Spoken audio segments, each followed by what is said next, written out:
Tonight, the minority in Ghana's parliament is demanding the government of this republic make public the report on the creation of new regions. It is up in arms against the Akufo-Addo government on this particular matter. Its spokesperson is my guest on Upfront. We will interrogate the issues after this break. You're welcome back. This is Upfront. My name is Raymond Akwa. This evening, the minority in Ghana's parliament is up in arms against government again on a single matter. Second time in just a month. This time around, they are demanding that the government makes public the report of the Justice Global Commission that recommended the creation of some regions in the country. This is because an LI has been placed before the House for them to pass in 21 days. But before it does happen, the people in the minority are concerned they may be operating in the dark, wearing sunglasses without having to see anything, and perhaps looking for black diamonds on a dark mountain. This is their main concern, but we'll be interrogating that with their spokesperson. The Honorable Abi Ofuseni is Sagnarigu MP2. Honorable, you're welcome to Upfront. Raymond, thank you very much, and good evening to your viewers. And good evening to the good people of Sagnarigu constituency. Before we jump into I'm here. Yes, the substantive matter. How are you doing? Raymond, terrible. You? My brother. And Raymond, after I speak to you, you can bring your cameras to Parliament tomorrow and speak to members of Parliament from across the divide. What is happening? And they will tell you that they are going through excruciating hardship. They say so. Yes. You are paid well. I'm telling you, you are paid huge amounts of money. I'm sure. Look, that is false. Really? Look, many people, when I tell you that at the end of the day, some members of Parliament, after all deductions, don't take home 2,500 Ghana cedis, even 2,000 Ghana cedis. That clearly may not be representing the facts on the ground. So you see, that is what I'm telling you. That is why you see the shine from outside. Come back inside. When you see Jerusalem, it's a nice place. You go there and find it's a desert. You see real issues of difficulty confronting, especially Raymond, in the light, not too long ago, about some few months ago, the finance minister, when he introduced his luxury tax, MPs' salaries were whacked. Really? By almost 2,000 Ghana cedis. Article 71 office holders were affected. I am telling you this for a fact, Raymond. You can and find you members of Parliament. From my colleague members of Parliament. Okay, you guys all very difficult for members of Parliament. You all just like Ghanaians. Above 10,000 cedis. Raymond, so it is only no member of Parliament today receives more than 10,000 cedis. After all deductions? Far. That is why I'm even telling you that, Carlos. Raymond, there are some MPs after deduction, they won't take home 2,000 Ghana cedis. I am telling you. That sounds strange. Yes, so that is why I'm challenging you, come to Parliament and speak to members of Parliament, not NDC people alone. Speak to our colleagues on the other side. So how do you take off your constituencies? So Raymond, that is why I'm saying it's a very, very difficult challenge for many MPs. Because not only are the remunerations of MPs on both sides. Yes, for both sides. I'm not talking of NDC. And members of Parliament are paid the same. Yeah. They have the same conditions of service. So it's not limited to one side. And but your conditions of service are very much different from... members of Parliament, is not different from what the vast majority of Ghanaians. Indeed, many more Ghanaians are wallowing in the throes of poverty and misery as we speak. But you would admit never before, even His Excellency the President has come to accept that there's very serious hardship in Ghana. Okay, but let's be clear. So I don't think anybody can run away from the fact that Ghanaians are living unprecedentedly difficult lives. Between 1992 and 2012, we halved poverty from 54% to 24 or so percent. That was a massive improvement in this republic. We cannot presume that many more people are in poverty as they were some time ago. Raymond, through a series of retrogressive policies and others, people's lives can be worse. I can tell you in a matter of 2 years? Yeah, Raymond, I can give you a litany of examples. Look, when the New Patriotic Party was in opposition and touted its ability and credentials of coming to make life better for the good people of this country, it said that it could make this country flow of milk and honey if the good people gave them the mandate. And that the Mahama government was insensitive, was wicked to increase fuel prices to 14 cedis a gallon. Yes. Today, how much is a gallon of fuel, petrol? 24 cedis, 25 cedis, going plus. Largely pushed by factors outside the control of the government. At that time, was the government controlling the price of fuel? That government introduced the energy sector. And I'm saying that, was it the government, was President Mahama's government in charge of determining fuel prices? It pushed up the taxes on the fuel. led campaign did not know that fuel prices were determined from outside and that the dollar and other things were factored into this when they held gallons at campaign rallies and told people that under their watch, they would sell petrol less than 14 cedis a gallon and got the drivers for change and others to abandon their jobs, contribute money to them to do campaign for them. And at the end, today they have killed all their businesses. Go to Abosokai, just here. Today it's like a desert. You cannot today, Raymond, I'm sure you used to go to Abosokai. You couldn't even drive your vehicle and go through. Today you can go at 50 kilometers per hour. Within Abosokai? Within Abosokai.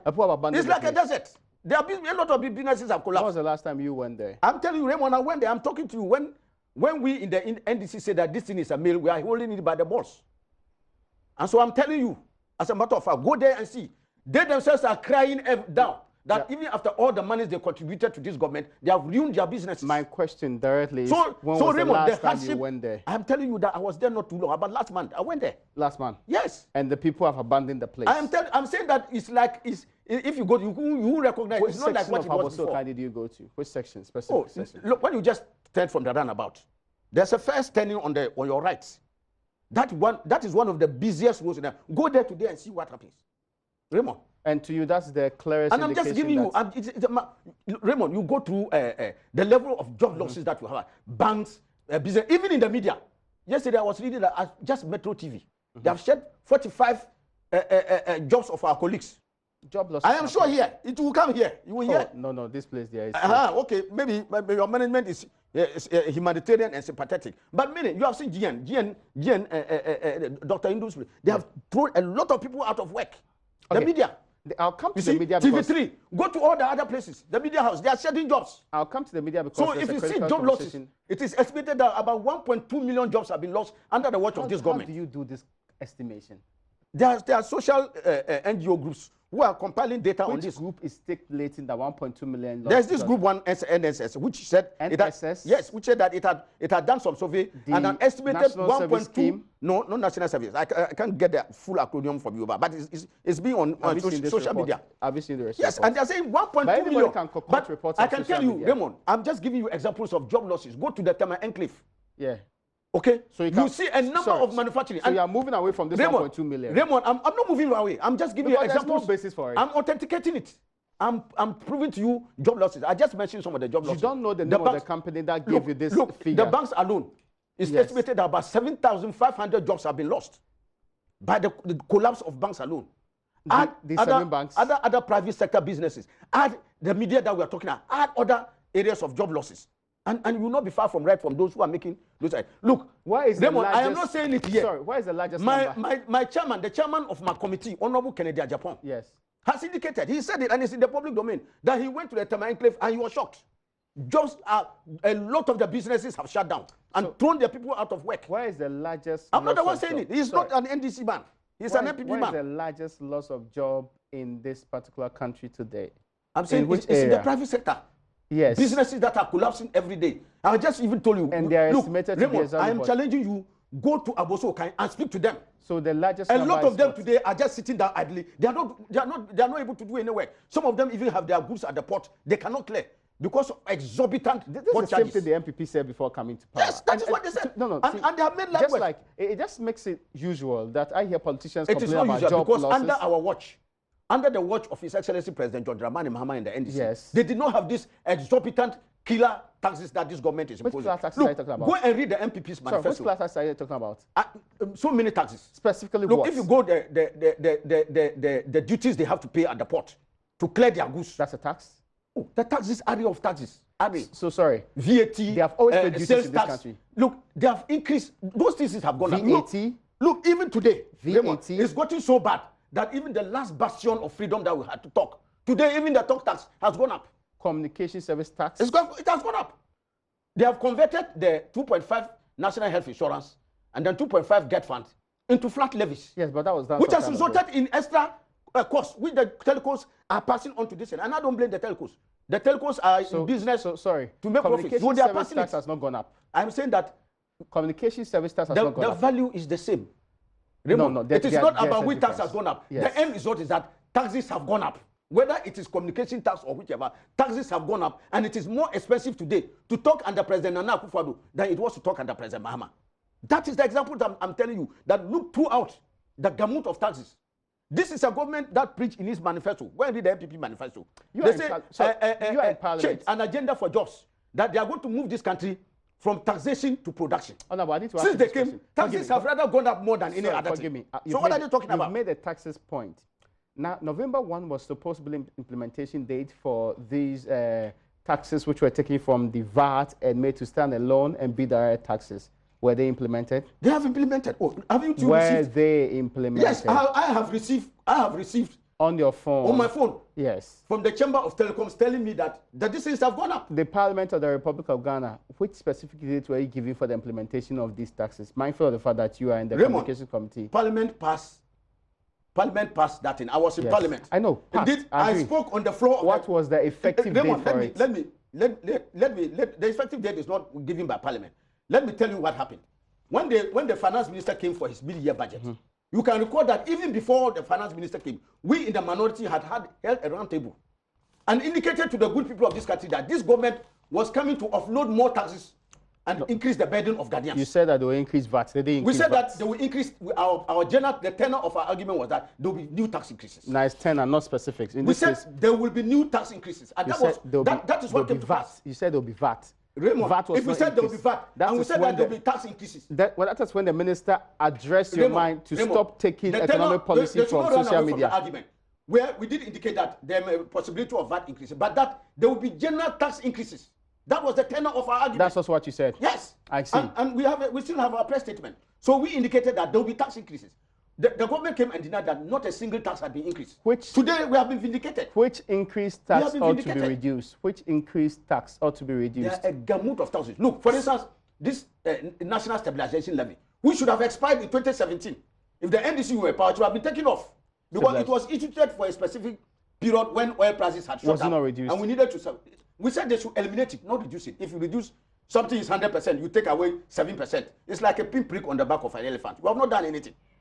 I see. We haven't done anything. We are arguing that tax should be taken away. I get your point. Because it has outlived its usefulness. Okay. And it's a big burden on Ghanaians. Okay.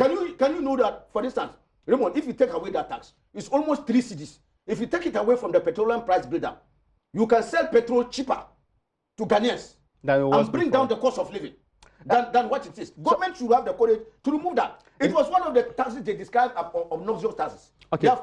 They have rather used those nuisance taxes and converted them into a vehicle to go and access loans. Apart from the stabilization levy, which other tax do you think ought to be removed? I say, Raymond, with the conversion of the 2.5% national health insurance levy, yes, and then the they should be taken back to the VAT because it's regressive. The incidence of that tax is heavier on Ghanaians. When you impose a tax and the burden is more on the poor, because it doesn't discriminate between my poor mother who is in the village and wants to call me and me who is in the city. It's a regressive tax. According to the Ghana Statistical Service in this latest survey, what's the percentage of this population that's poor? Just poor, not the extreme poor. Raymond, at the bottom line, And I've always said that anytime, I'm asking you for a percentage. Anytime the MPP government puts out statistics, you must take them not just a pinch, with a ton of salt. That's interesting. But I can tell you, a lot of the districts, they are not credible. The question I'm asking is simple. Raymond, the bottom line. The question is not about the credibility of statistics. That is why I've thrown a challenge. I've been in the media and I've worked in the media with you for closer to almost 30 years. Yes. So I know the work you can do, especially in the realm of investigative journalism. Honorable. So that we can go to the bottom and see the lives of the people. Honorable. It defies all the statistics they are putting pretty up. Simple. How many Ghanaians are extremely poor today? Millions of Ghanaians. I can tell you without any specific number. Because there is a figure to even if you go and ask the statistical service today, yes, how many Ghanaians today are in the throes of chronic poverty? They can't tell you. They can tell you. They can't. They will just give you an estimate. Our poverty profile. They can't tell you. They will give you an estimate. Okay, tell me the estimate. So that me sitting here, who is not close with that, but I can tell you that as a politician in my constituency, they release a I survey. come across poverty every day. I get your point, but I'm not doubting that. I'm saying they release a survey. I want you, the member of parliament, CS with authority and competence in this area, to be able to tell me the exact figure in this case. Raymond, I am telling you that. To back your claim that poverty is on the increase. Raymond, I am just telling you what I experienced practically on the ground. And your opinion this reflects everywhere. And Raymond, and I have said that, you see, the evidence of the sweetness of a pudding is not the aroma it emits. It's in the actual eating. So the real thing you need to do, go down on the ground. They give you statistics. They tell you that, inflation is just about this one. And you go on the ground and you see that prices are rising at a percentage higher than what they give you. But that's not how it determines inflation. No, I'm telling you, that's how. Let's not go back to this debate. That's not how it determines inflation. I'm telling you, that's what they do. The figure that they give for this in Raymond, when you go on the ground and go to the market, it's different from what they are giving you. The chorus on the street about the determination of inflation. It's not the chorus on the street. That is what the people actually feel on the ground. They go to buy. They go to the market to buy it on a daily basis. And they are in a better position to tell you. I need to move on from this point. Forgive me. Yes, I need to move on from this point. The point I'm moving to is that your colleague Ras Mubarak of Kumbungu is of the opinion that there is extreme hardship in the country, so he's riding the bicycle to the Parliament of the Republic of Ghana. Many have tagged this claim as purely propagandistic and also populist in nature. Indeed, the majority leader believes that it is cheap populism that he's embarking on. Okay. What's the rationale behind such a decision? I think that what the Honourable Member of Parliament for Kumbungu has done is fantastic and apt. Would you join him? It's a demonstration to Ghanaians. Would you join him? Oh, certainly. When? Certainly. Oh, don't worry. Maybe when we get there, if you even have a bicycle, you can lend it to me. I don't have any bicycle. So maybe from here, I will discuss with you how we can procure a bicycle and get. But I think it's a fantastic example to give to Ghanaians. Pure populism. Look, Raymond, is that the first time?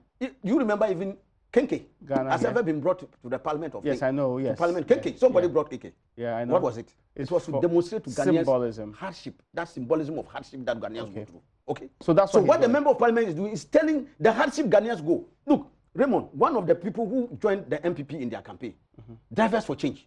Some of them are just at second. Go and talk to them. Today they are in tears. Because the MPP promised them they were coming to make sure fuel prices and others will be better for them. Their business, they will put money in their pockets. The little money they have in their pockets today, the MPP has taken all the money away. They don't have money to look after their wives and children. They are in dire straits. That's why a member of Parliament, that is the example. Who is Raymond, very well anybody who buys fuel, I buy fuel. Raymond, I know even you who buys fuel, you cry. I am telling you, before the God who created us, there's no evidence to support this. If you are going to speak outside, when we go, I will talk. But I know you will cry. Any other person here who buys fuel cries. Even people in the flats, some of them who buy fuel, they cry. Because the fuel prices are something that hits everybody. And the effects are so cyclical that it has ramifications for everybody in the economy. Was this a personal decision of the MP? Or was... Raymond, today, under President Mahama, for instance, a bag of maize used to sell for 70 Ghana cedis. Okay? Today in Accra, it's about 200 Ghana cedis. That's why today I say even Koshoko, Kenke, which is our staple, has called Kenke, Koshoko. It has shrunk. It's part of the cost of living thing we are talking about. Shrinking is not a sign of Koshoko, actually. It is. It is not. When you grow lean, well, maybe some other disease you can mention. But I am telling you, that is the sign of it. So it is a reflection of the increasing runaway cost of living under this government. They are not able to manage the economy in such a way that will have it. Look at the dollar they promised us it was going to be arrested. Is it cheap populism? It's not cheap populism. That's what the majority leader says. It's not cheap populism. Majority leader says the majority leader is entitled to his this under his watch. His people had gallons of petrol. He was part of a campaign platform where a gallon of petrol was held to Ghanaians and asked them, President Mahama is a wicked person. Can you buy a gallon petrol at 40 cedis? And they shouted, no, President Mahama is wicked. Then you come and they think you are increasing petrol to 25 cedis. So this is payback. What do we do to you? If 40 cedis is prohibitive, what should we do to you when you increase it to 25? This is payback. And no wonder Ghanaians will punish the MPP appropriately for deceiving them and subjecting them to excruciating hardship. Okay, now I want us to move on another matter because you're still staying on this particular issue. Now, the minority in Parliament did a press conference today. Yes. What exactly is your problem with the creation of new regions, especially when the manifesto clearly said you're going to do the same thing? Yes, Raymond, our people have a saying that if you have not stolen, you don't run in a market. Or you have not committed a crime, you don't run in the market. Have you seen somebody running in the market? When you see somebody running in the market, there is a problem. What's the problem? The MPP is attempting to eat a crab in secret. When you do the crab, if you know crab is bone, you do everybody hear that you are eating something. They are trying to eat a crab in secret. What is secret? You have commissioned the Justice Bobe Commission to do work. This is a public, and this is a referendum. This is a matter that will touch the very heart of all Ghanaians. The Bobe Commission starts in the open. Yes. So if you start in the open, what is the difficulty about making the report open? So your problem is the report. What is the report? Even as members of Parliament, I can tell you, as a member of Parliament, I don't have the copy of the report. I am supposed to work on the report, be part of the debate on the report to ensure that we pass the report. Which law? As we speak now, it has been laid to ensure that the 21 days after it has been laid, it becomes law. And members of parliament don't have copies. Which law? We, as the representatives of the people, are even kept in the dark. Can you believe that? Sorry, let's be clear. Which law mandates that you have automatic copies of the Justice Bobby Commission's report? Look, any report that is going to be laid in parliament, every member of parliament has a bona fide right to have a copy. You are a lawmaker. Yes. I'm asking you to reference your source law on this matter. Oh, I am just telling you that the standing orders of our house and the constitution of this republic. Specific provisions. Raymond, I don't have the constitution before me here or there, but I know that the provisions of our constitution and the laws and the standing orders of the house mandate that anything that is laid in parliament, copies must be made available to MPs. The report was not laid in parliament. Sorry, forgive me. I am telling you that it has been laid and it is awaiting to be 21 days for it to mature into law. It's an airline that's been laid in parliament. That's not a report of the Justice Bobby Commission. No, I'm not. It's a report that we are saying that the report has not been made available. Yes. And that is why we are calling for the report. And what's that got to do with the And I'm saying that how do you bring the LI? Yes. Lay the LI for it to become law, and members of parliament don't have copies. Tell me what is of the LI? No, the report.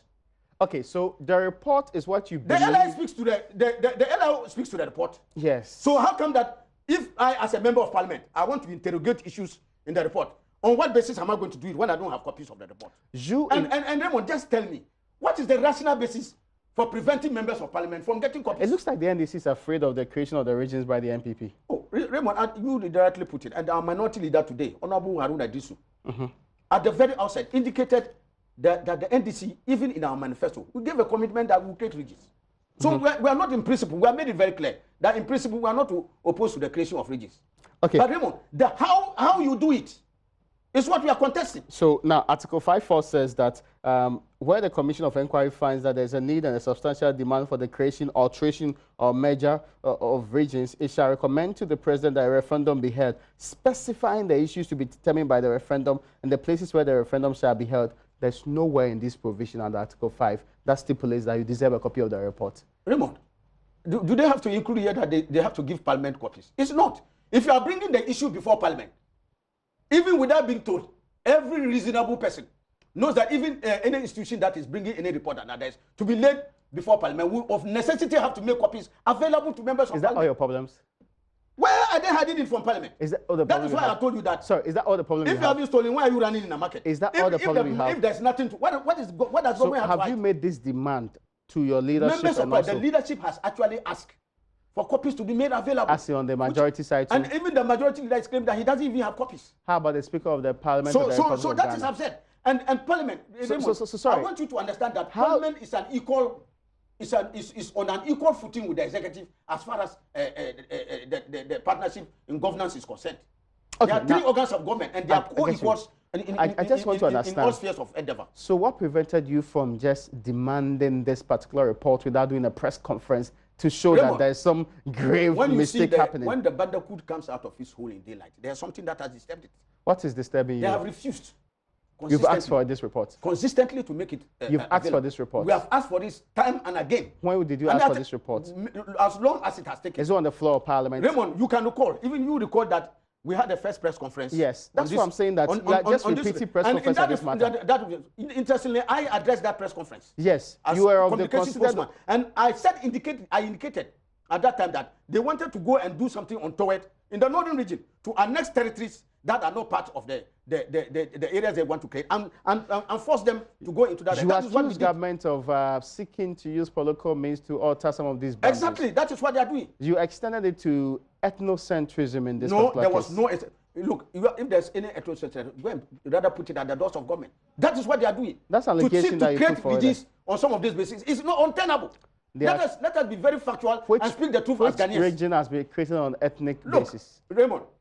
Raymond, we are saying, for instance, why are they struggling to... Specifics. I'm answering your question. Yes. Why are they struggling to hive off Cherkoni and make it part of there's a youth group, including the DC of the area today, who are forming a group to demand they be part of the new region. Let me ask you a question, Raymond. Yes. If His Eminence, and I respect him so much, because he's one of the kings who are upright and hold his way. If His Eminence, the Asante Hini, talks about Asante lands, do you go and ask somebody else about Asante lands? I don't get. Can you ask anybody? I don't get your point. I am saying for this, if His Eminence Otunfo Nana Osei Tutu, the second, speaks that this is Ashanti land, And as far as Ashantis are concerned, this is the position of the Ashantis. Do you go and ask anybody else?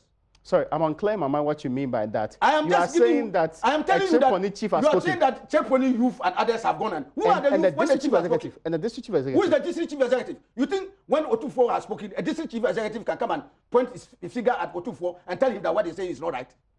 So why do you think we should respect some of our chiefs and others and put disdain on others?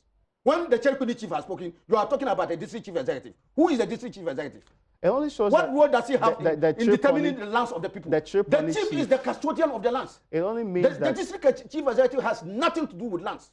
Okay. So you should shut up. So listen, is it that you want the report, or you think that the creation of the regions in an office service is not being done right? We are saying that certain things are not being done right. We have made it all clear. All that you said is report. We are not opposed. No, Remo. Even in the case of Cherkodi that we did in our first press conference, we made it clear that we have no, especially we the Dagon MPs from the minority, we have no problem with the creation, like our overlord and the chiefs of the Dagon have said. We have no problem with the creation of that. But don't go and take part of our lands and make it part of another district, which is not allowed.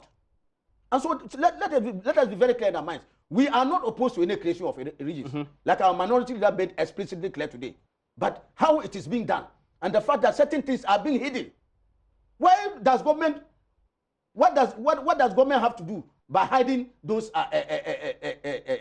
reports from even members of parliament who are representatives of when you did your first report, the venerable Obeda Samoa sat in your seat and said you were misguided, the minority in Ghana's parliament. You have no proper appreciation of the laws guiding the creation of regions, and your interpretation I haven't heard Dr. Somo say that we in the minority were misguided. For the record, I'm stating to you categorically his words. I'm sure he was talking about somebody who was opposing the creation of the Oti region.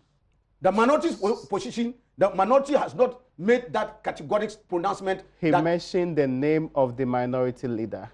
And said he is misguided, so are those of you supporting him. I don't, Raymond, I stand. This is not in doubt. No, I stand to that in respect of the creation of the region. Again, I'm saying that it was right here. Because where you sat is where he sat. He did not Raymond, he did not make a decision that the minority has not made any position in respect of opposing the creation of any region. They have not done that. Because the minority hasn't done that. The minority said the process for the creation of the region, as has been clearly stipulated by Haruna Idrisu, was not in tandem with the constitutional What did Honorable Haruna Idrisu say that is not in tandem with the district? Can you let me know? What did I'm saying that is what he said. Yeah, but what did he say? Because he has not made any statement to warrant anybody saying that. I know Dr. Obeda Samoa, and I have a lot of respect for Dr. Obeda. Oh, you are denying that? You think he did not say so? That is not what Dr. Obeda Samoa said. Did you listen to him? I am saying that, Raymond, Dr. Samoa could not have said that because the minority leader has not made that statement to warrant that. But you are saying he could not have said that? Yes, he could not have said that. Or he didn't say that? Raymond, I didn't watch the program.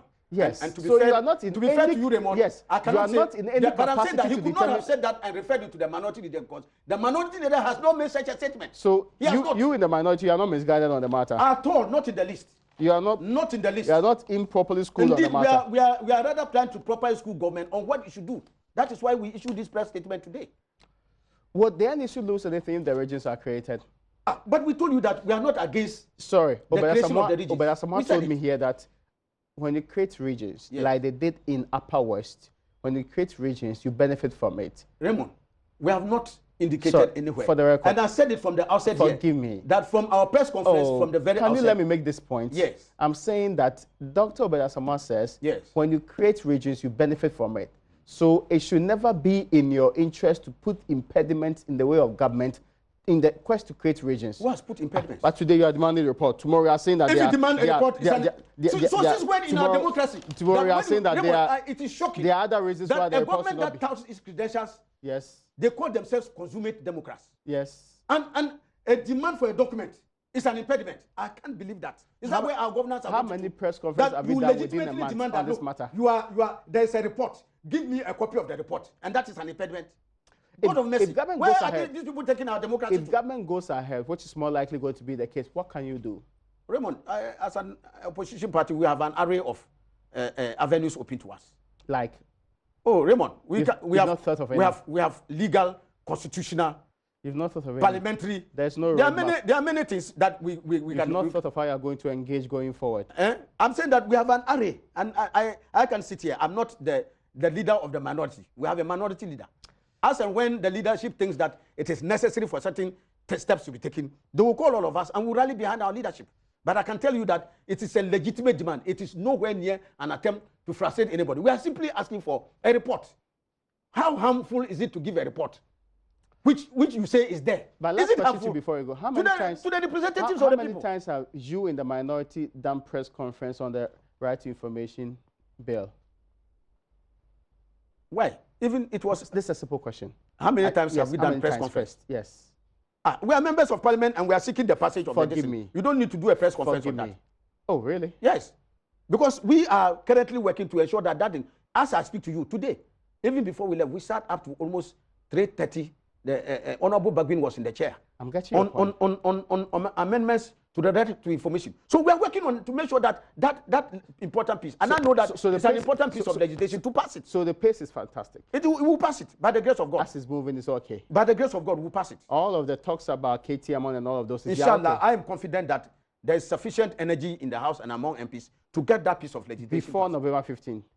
Raymond, I won't sit here and give you any deadline because I'll be lying. I don't want to. Of course, I know. You guys have never been forthright when it comes to this one about deadlines. Especially those of us who have media backgrounds, we are very interested in the passage of this thing because we know the right to confer on our colleagues. Those of you who are on the communication team and have media backgrounds, you've never done a press conference demanding it be passed immediately. No. Raymond, you are choosing to do press conference on issues that are of political interest to you, this is a matter, but not of importance to the people of this republic. This is a matter that is before Parliament. And if you follow parliamentary proceedings and others, it will indicate to you that some of us have spoken on the floor of the House. You can't escalate it to a press conference. No, as for speaking, usually a press conference is a party matter, not an individual. I sitting as the ranking member on communications. I don't have an open-ended and unfettered right to go and hold a press conference. I see. It's a matter of collective interest of the leader. And the NDC as collective. The NDC as a group has spoken about the need to do it. We are minded by what happened. In fact, you know that even before we lost power in 2016, we had even tabled it at the latter part of 2016 to get it passed. It was the MPP that frustrated it. You can't bring that issue up. I'm bringing it up. For the first time, the majority felt the minority could stop them from passing a bill. Yeah, it is possible. You see, when you are acting in good faith, Raymond, and you want to bring your colleagues on board. So all the times you have bulldozed your way through it was without good faith? No, I'm saying that when you give them the benefit of the doubt for good faith, yes, and they say they are on board for you to work, and later on you find out that it was not good faith and they want to frustrate you, that is what happens. Well, and so that is why we are championing it to make sure that it will be passed. We'll take a break. When we return from this break, we'll talk to more of the other issues happening in Ghana's Republic about the minority stance on them. We are speaking today to the man who speaks for the minority, the Honorable A.B. Hussaini. He's also Sagnarigo MP. Talk about the current state of the country, his colleague riding a bicycle to the office, complaining about hardship, and also the all-important conversation about the creation of regions and why the minority seem to be shifting the goalposts on the opposition every other time. After this break. Welcome back to Upfront. My name is Raymond Dalkwa. Today, we're looking at the minority in Ghana's press conference they held particularly to complaining about the lack of the report of the Justice Bobe Commission that recommended the creation of some regions in the country. They say a legislative instrument has already been placed in Parliament. They are insisting that that instrument cannot be allowed to pass until the very document recommending the creation of the regions is made public and available today, the representatives of the people. Their spokesperson is the Honorable A.B. Hussaini. He is my guest in studio here, and the conversation started from that particular end. Of course, proud to that. His colleague has also been riding a bicycle in the very person of Ras Mubarak to make some point, whichever way, about hardship in the country and the fuel price rise in this country too. So we've been talking about that particular issue along the line. Now, we'll continue our conversation on the line. And the minority also held a press conference not long ago about what's happening at the Kwame Nkrumah University of Science and Technology. But before then, let me get to understand exactly what you think really should be the way forward. If government refuses to provide the reports and the government proceeds to create regions, would you cooperate with government? Raymond, we are astonished. And I just said that we are not asking, the minority is not asking for something that is gargantuan or something that doesn't even exist. Raymond, I'm sure you bear eloquent testimony that a report exists. Yes. So what is the difficulty with just providing members of parliament? And you are talking about members of parliament, representatives of the people of this country. That the government cannot make a simple copy of reports for members of parliament. Would you cooperate with government? What is it that is petrifying government? Would you cooperate with government? It's making government so scared to make the report available. Would you cooperate with government? Raymond, we find it very absurd. We are just asking that they should make, look, at the end, when the LI matures, there will be some debates on the floor of the House. Yeah. So how are members going to debate on this without copies, without even knowing exactly what is in the report? Would this be the first time? What are you going to debate? Would this be the first time? Raymond, it's like that's what I said. You are asking people to manufacture goods in the dark. How are you going to do that? So what is the difficulty about government just making, and in consonance with our democratic tenets and practice? You've not answered good my governance, question. just to make sure that things are done in a transparent, open and accountable manner. You've not answered my question. They can't give a copies of the report. Will the minority cooperate with government on this matter? Raymond, we in the minority will continue to insist on what is right and proper for them. In the absence of that right and proper thing. We will want to do it in the spirit that government will see that it is a reasonable request. It's a request that will enhance our democratic process. It's a request that will even enhance the creation of the regions. Would you cooperate with government on the creation of regions? I am saying that we are interested in government doing the things that it should do. I'll ask the question for the last time. And the creation of the Will you cooperate with government in the creation of the regions if it doesn't provide you the report? Plain from the outset that we are not an obstacle to the creation of regions. And since then, the minority has never acted as an obstacle. Okay, if there's anyone obstacle, Raymond, tell me. It has never So if they don't give you the report, you still cooperate with them? We are saying that we will continue to demand and do what is right and proper in the supreme interest of the good people of this country. Now, I want a yes or no. So if they don't give you the report, you will still cooperate with them, yes or no? Before you blame the goat, chase away the hyena first. I'm specifically asking for yes or no. We are saying that the right and proper thing must be done. And we will continue to insist that government must do the right thing. That is why the press conference was said just answer this question. Raymond, yes or no? We have not been an Will obstacle. You still cooperate with government? I made it clear that we have never been an obstacle. So the issue of cooperation doesn't even right. We have never been an obstacle. Okay, without the report, you still cooperate. So we still want the report given to us. That is a legitimate demand. Okay. Why is government finding it difficult? I need to move on. I think that we've exhausted this point. I rather want you to deal with it. Why is government finding it difficult to give us a demand for a report? What is the difficulty about submitting a report? Okay, now which is there, which is should be in the public domain anyway. Let me ask you a question. What is the difficulty? The chief, Togbe Afe, the president of National House of Chiefs, yes, is saying that they should extend the voting on a particular creation of a region within the region to the entirety of the region. This has been sharply contradicted by Dr. Obed Asamoah, a position he canvassed right where you are seated today. Raymond, on whose side do you support and on whose side are you on this matter? This is a subject matter before a competent court of jurisdiction. And I believe that the courts are more competent to decide on the matter than me sitting here. You are not of the opinion on the matter. So I have my opinion. What's your opinion? But Raymond, I don't want to comment on it. And merely stating your opinion. And the court, Raymond, you never know. How does merely stating your opinion influence that? Sometimes the judges have power. They say the law is in the bosom of the judge. So Raymond, I beg you, this one, let me save my head and my distance. I have an opinion on this matter. What's your opinion? And if you were to ask me, I can state it. Does your opinion lie with? When we get out, I will tell you my opinion, but not to state it here. And it can become a subject matter that I have commented on the matter that is pending before a competent court of justice. You are a timorous soul. You cannot make a declarative statement on this matter. It's better sometimes to be a living coward than a dead hero. I see your point. But let me want to ask you this particular issue too. Now, at the Kwame Nkrumah University of Science and Technology campus, the minority had a press conference some time ago asking government to desist from interfering. Now, there's still a stalemate today because government insists nobody on the old University Council can be on the new one. So it has made appointments to the council. The groupings by UTAG, TEU, and co have issued a statement saying that they will not allow government to interfere in who becomes their representatives at the University Council. How do you think we should deal with this matter? Raymond, when I had my very honorable colleague, my very good friend, Honorable Kojo Nkrumah, the Minister for Information, is my very good friend in Parliament. When I heard him make that pronouncement that government will not accept and that the unions must go back and choose somebody else apart from what they have chosen, I said, no, Kojo, this one you got it wrong. I know that Kojo is as a Minister for Information, he is a conveyor belt for government information. It is not Kojo. I know that if Kojo has the opportunity to do an intellectual exercise on it, he will do it better by himself. I know it. I know him. But he's just re-echoing government policy. And that is a very bankrupt policy. I'm sorry to say that. It's so absurd that you believe that in this day and age in our democracy, a government that is sees with the law, the government knows the law creating the universities. The government knows the statutes of the universities. And that what we have in respect of those governing councils are institutional representatives as well as those nominated by government. Government has an inalienable right at any point in time to so recall or reconstitute its members. Nobody. When government was nominating who should be the chairman of the governing council, did they consult Tewu? Did they consult Gawa? Did they consult the alumni? That was within government's rights. When they were choosing the other 3 members and others to constitute the council, did they consult the other members? So is it the inalienable right of the other institutional players to choose their members? Government has no right whatsoever. They have no iota of right. In fact, the highest issue government has is to be persuasive.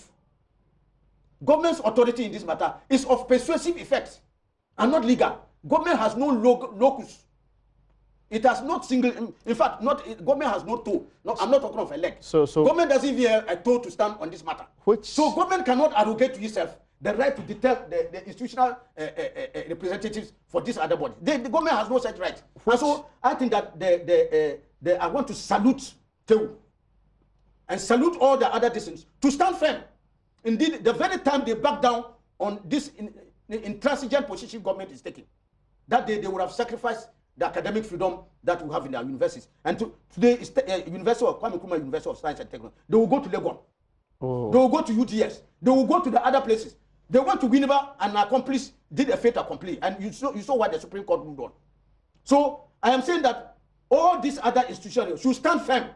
They should never give in to what this government, this bullying tactics that government is doing. To be fair, this is wrong, government had no business. And capricious, vexatious use of power. Sorry, government had no business to do with KNUST until the school was shut down for the massive violence that was occasioned there. Raymond, if you hear government did not start that. The arguments government did not create that. Raymond, government did not invite itself. Government had to put in an order because the school had failed to do so. When you hear them talk, sometimes the level of absurdity is so great that you say intellectuals thinking like this is shocking. Look, one of the reasons why they are saying they want them to change that all members were part of the problem, and so if the investigation comes and all members are going to take charge, then they are judges in their own case. Yes. That is. Do you disagree? So absurd. What's the absurdity? Number one, the first absurdity was even in the composition of their own interim council. All the old members were the people they brought back in the old council. All the old ones? The Bompata council that they brought. What's that? The Bompata council. What's Bompata council? The council that was chaired by the chief of Bompata. Oh, okay. That's what I call the Bompata council. Okay. It was constituted of all members. Okay. So are they not the people who are going to be doing the work and the same people who you say will be caught in a conflict of interest situation? The same people, you brought them back. It looks like the main person the government doesn't want on the council is the vice chancellor. That's what I'm saying. You see, Raymond, the Dagombes have a saying that when you see diarrhea going around the house, it's looking for the landlord. All these things, there's a circumambulation that is going on. The target is the vice chancellor. But this vice chancellor, he's done nothing to anybody.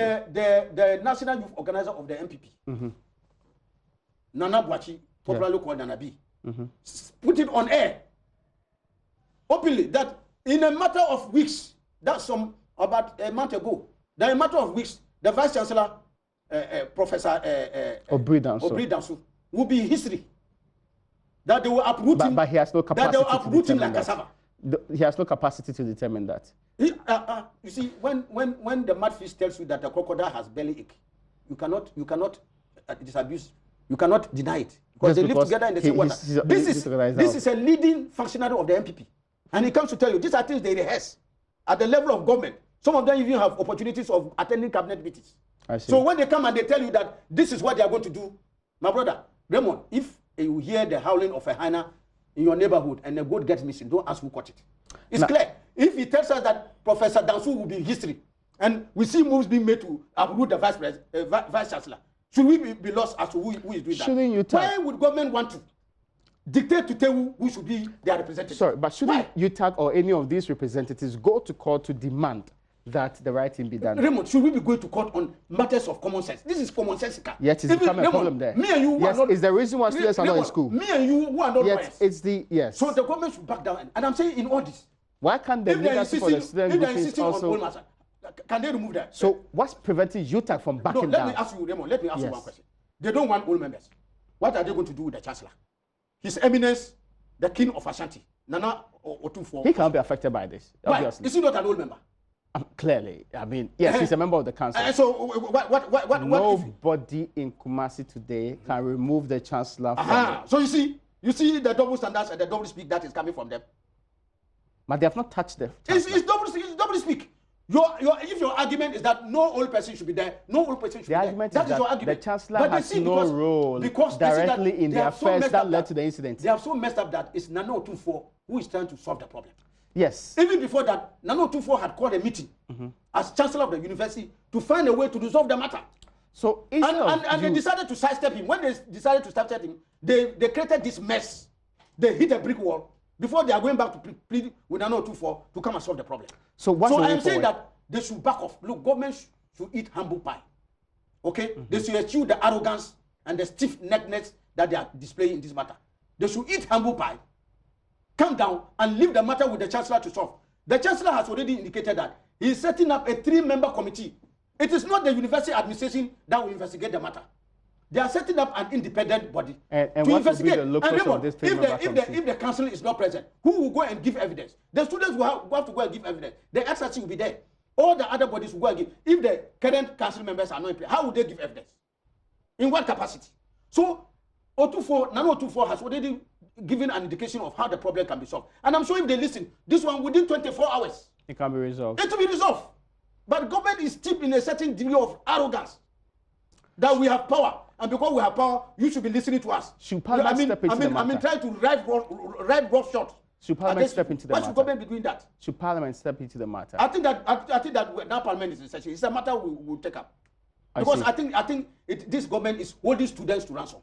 Really? Look at what is happening even in our universities. I see. The level of academics is going down. Just because of this incident? Raymond, look at our educational system. We have money to pay school fees for first and second year senior high schools. Yeah, that one is positive. But in spite of that, look at how our secondary and education is not traffic light, red, yellow, and green. Raymond, but that's double track. That's double track. What kind of that's double track. Double track is to take care of a big problem. I saw a lot of them carrying chop buses and going home. You go and sit in the house for 3 good months. Doing what? Raymond, look, let's not toy. Let's not make guinea pigs of our children in schools. It's a terrible thing you are doing. They are the leaders of tomorrow. And so government should eat humble pie in this tech decision and allow the students to go back. I see. They are suffering unduly because of the incompetence of this government. It's not fair. My time is running out. I am disappointed because I know, for instance, Professor Yaka. Yes. Look at his academic credentials. He was a pro-VC at the University of Ghana. From Dean of Students, he goes through to become pro-vice, all those other things. When I was even a year vice chancellor of the Central University College. Or Cape Coast Pentecost University. Yeah. Okay. And now he is pretending. I remember during the NDT, the criticism he used to emit out. Today he's supervised. Even tertiary, small problem. This is one of the smaller. Raymond, I'm telling you, me sitting here, if you give me this problem, less than 24 hours, I can solve it. This is not the political science. He can solve it. They are all sitting there and allowing this mess to go on. Look, the Katanga thing they are stringing on the vice chancellor. I listened to the Minister for Education and the government when they went to this convocation thing at the university and indicated that it was government policy to change the single horse to mix this. Yet again, if the management of this. If the vice chancellor is implementing government policy, he's implementing the decision of council. Who has the guts to come and remove him? They are complaining about the management of it. Which management? How it was done. Raymond, that's what brought the uproar. Even if you are going to say at the least time there's a problem with management, even this government should have. Are we saying even the mess that this government is getting around? I don't get your point. Look at the difficulties and the excruciating difficulties Ghanaians are going to face. It's mess. It's incompetence. So government, you throw the government away. You go to individual enterprise, the police service. Not too long ago, the IGP was convicted by court. If the Attorney General had not rushed to court, they would have imprisoned the IGP. Okay, we've seen the mess that was happening in the police service. Have we evacuated the entire police council and others? Are we saying that anytime there's any problem in there, evacuate everybody?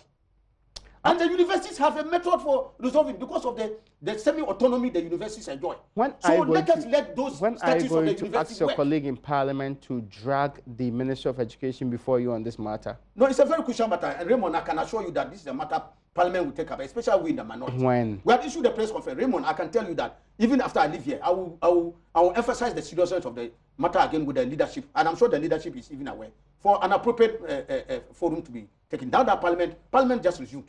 And I'm sure that it's a matter that will take up. Would you not just be creating another layer of complicity on this matter? Government is handling it, Otunfo is handling it. Then we should have the matter has now gone beyond it because government's competence in handling this matter, government has been overwhelmed. Really? It's clear that the government is the way they are proceeding. That's why the instructions of issues are very direct. They should leave it to Nana Otunfo. He can solve the problem within 24 hours. Well, let me ask you this question. They should leave it. Because the stance they are taking, the recalcitrance they are exhibiting in this matter, in wanting to show raw power, that they are government and they have power, and you must be listening to us. You when made that doing point. The wrong thing. Sorry, you made that point. When you are doing the wrong thing. I need to wrap up soon, but this question cannot go unanswered by your very humble by and let our students get back. You are a journalist, one of the few that many have seen to be very good in times past. Your writings were spectacular. That's without doubt. You practice journalism to the apex. We know that for a fact.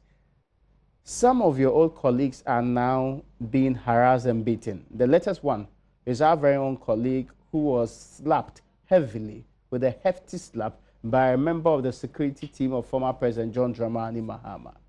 Is journalism, the operators within the space, and also the people like us who are supposed to be safeguarding and also being the fourth estate of the realm, are we safe under these dispensations? Raymond, thank you very much for bringing this up. Even though I didn't want to contest the magnitude of the slap that you are talking about. From indications, yes. But even if you even touch a journalist unduly without his consent, it's not acceptable. So I'm sure what happened was not acceptable. Even if it was committed by people who were involved in my party, it should be condemned. And I want to take the opportunity on behalf of the minority leader and the leadership of the NDC to render an unqualified apology to our colleague who was so dealt with in a manner that was unbefitting, unbecoming. So it is not right and should never be repeated. And Raymond, I want to stand here and assure you that we in the NDC will do everything possible to ensure that no journalist in the legitimate course of his performance of his duties will see any such infraction. We want to make sure that the media is a partner to the development of this country. Without the media, we cannot our democratic dispensation will be in jeopardy. And so I think that incident is regrettable. And a series of them have happened across the political divide, even across the social divide and others. And Raymond, I feel even sorry. Even at the international level, we have seen how even journalists have been murdered. Yes. Across. It's regrettable that journalists who are among the least paid, look at other professions and others about how what levels of remuneration. Journalists work under very difficult conditions, especially in this country, where even sometimes means of transport and others to go to assignments and others are very difficult. At the end of the day, how much are journalists even paid? Today, they are laying off even many of them without any conditions of service. So it's a very difficult and challenging job journalists are going. So the last thing anybody should do is to be able to inflict any hardship or undue violence on journalists. It's not acceptable, no matter from where it is coming. Do you think? And Raymond, I think that we must all join hands together and make sure that not only do we condemn, but steps must be taken to ensure that these infractions don't happen. Do you think the member of the security team of the former President John Dramani Mahama ought to be identified and punished for this act? Raymond, I have no problem if anybody wants the law to take its course. Yes, but I'm saying that all of us have a duty to come together. Look, Raymond, if you cause a decision, and I'm aware, the office of His Excellency President Mahama himself has rendered an apology. That's true. So I want to say that is remorse. I think some remorse has been shown that what has happened should never have happened. And so I think that even given what has happened, it does not totally assuage the pain of the journalists who is there. But I think we can pick it from there. So that from now, we don't allow those kinds of infractions to go. And all of us as a people must work together to ensure that there is a conducive atmosphere created for journalists to go about their professional jobs without let or hindrance. I think that is the way forward that our democracy can develop. Because without the atmosphere for journalists to practice freely their profession, this democracy will be in jeopardy. I need to wrap up, and thank you so much. It's always a wonderful privilege having you in our studios today. Let's do this more often. Well, folks, that's where we tie the nine ribbons on today's edition of Upfront. My name is Raymond Akwa. My guest was the Honorable ABA Fuseni Sagnarigo MP, the ranking on the Communications Committee, and on so many different occasions, speak for the minority in Ghana's parliament.